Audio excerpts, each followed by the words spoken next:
Alors 1991, j'avais 19 ans, je regardais beaucoup de films de genre, policiers, d'horreur. J'étais déjà dans l'imaginaire, mais sans savoir qu'un jour, moi-même, j'en créerais. Le Minitel, ça avait son charme parce que c'est là où j'ai découvert les résultats du bac, que j'ai eu, heureusement. Et puis il y avait ce suspense insoutenable où les lignes s'affichaient les unes derrière les autres. Moi, je suis un vrai nostalgique des cabines téléphoniques. Je trouvais ça génial de chercher une cabine pour pouvoir joindre quelqu'un. Et puis, en plus, je collectionnais les cartes. J'étais collectionneur de cartes de cabines téléphoniques. Smartphone, on va quand même avouer que c'est très envahissant, mais c'est quand même très pratique. Le bebop, bon, il y avait beaucoup de professionnels qui l'avaient, c'était hors de prix.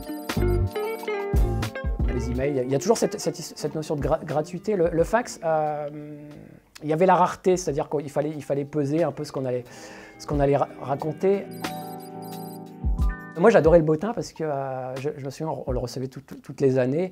J'allais voir un peu dans les gens de ma ville qui habitaient là. Et d'ailleurs, je dois avouer qu'il y a encore quelques années de ça, je me servais beaucoup des bottins pour trouver des noms de personnages. J'ouvrais un peu au hasard, je regardais les noms qui me plaisaient.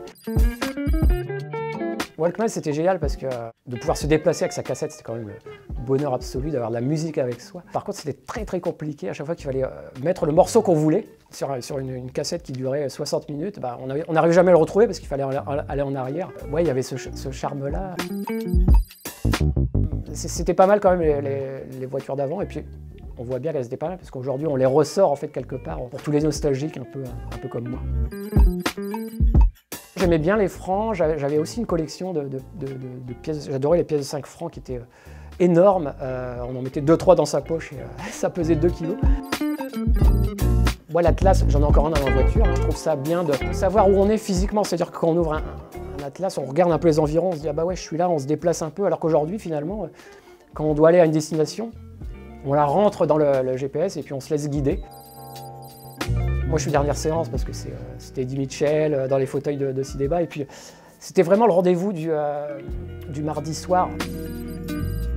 La machine à écrire pour l'objet, parce que c'est le rapport à l'écrivain, la machine à écrire. Pour moi, c'est ce qu'est l'écrivain, c'est ce qu'il représente. Alors moi, j'écris à l'ordinateur. C'est lié à la technologie, à mon métier. Et puis, c'est parce qu'aujourd'hui, on est dans ce monde-là. Mais je suis très admiratif des auteurs comme Stephen King, qui écrivaient ses romans à la machine à écrire.